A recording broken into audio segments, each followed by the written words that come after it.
So hello guys, good morning. Welcome back to my YouTube channel. This is Autoboyson. So mayroon tayong gagawin ngayon, Toyota BB ang unit. So ang issue nito guys ay ayaw gumana ng auxiliary pan dito. So nagpalit na si customer ng ganito. Ngayon ayaw pa rin gumana kahit bago na yung sakit. So upon checking natin, napansin natin na hindi talaga to bumabaon, kaya maluwag yung contact nya dahil maiksi lang yung pin nya na nakausli doon sa baba. So ang gagawin natin, tatanggalin natin yan, at saka mayroon dyan na putol na wire na possible na siya yung nagkakaroon ng check engine sa loob sa dashboard. So ang gagawin natin, ito i-fix natin yung issue ng auxiliary dahil bumubulwak yung tubig pagka hindi gumagana yan, at saka yung wire doon, at saka ito possible na pinanggalingan ng check engine. So baklasin muna natin yung harap nito.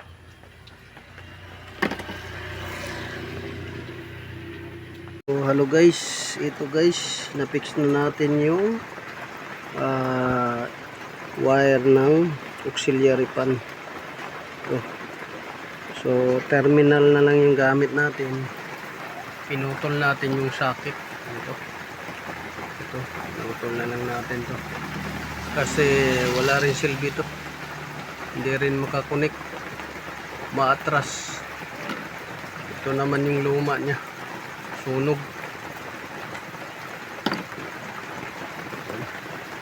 So yun, na-fix na natin yung wire.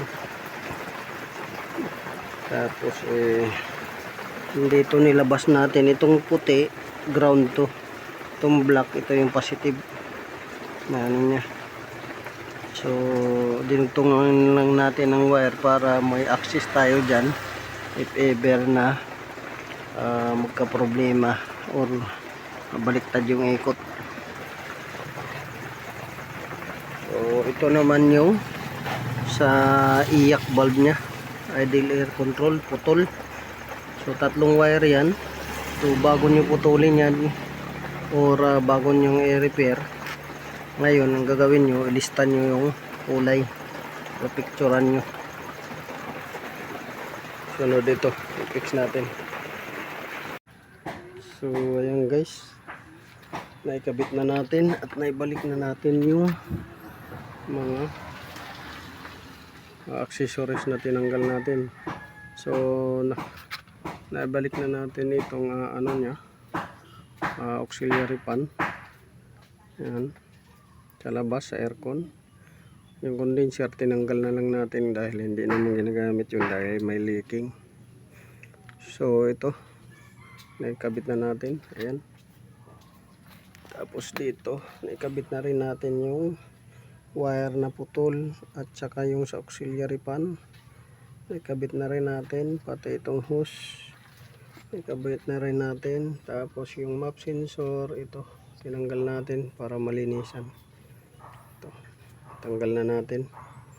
So na-fix na natin yung issue doon sa auxiliary pan nya, sa radiator pan. Tapos yung sa idle air control valve, yun, na ano na rin natin, na fix. Ito naikabit na rin natin, at ito nalinisan na rin natin. So ikakabit na natin. Tapos nito lalagyan natin ng coolant at paanda rin natin para matest. So ayan guys, naibalik na natin. Ayan. So balik na yung ano natin, accessories. Balik na ang accessories, bumper, yung mga tinanggal natin guys, naibalik na.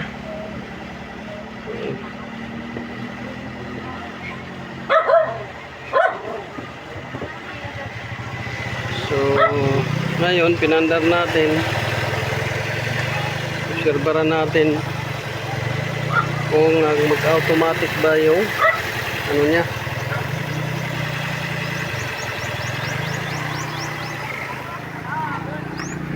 Ajak te.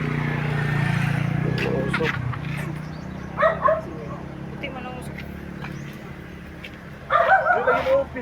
Hmm? Umopen? Pagkalito sila. Ini 2% yagi. Ito guys, pinandar na natin ng matagal.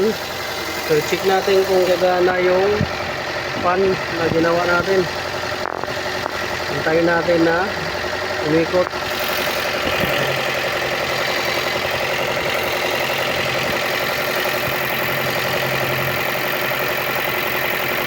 So hintayin natin kung umikot siya, mag-automatic siya.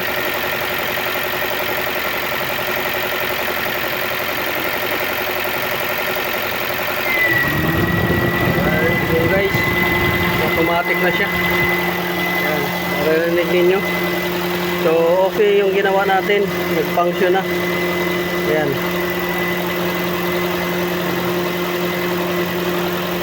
Tahimik yung makina, walang vibration. Gumagana na yung fan. So check natin dito kung okay ba yung temperature nya. So far walang indication ng overheating or over temperature sa radiator. Wala rin check engine. So pwede na, may release to. So mayroon naman siya dito, nilagay natin na emergency para doon sa emergency auxiliary niya, para magamit niya just in case ng overheating. So yun.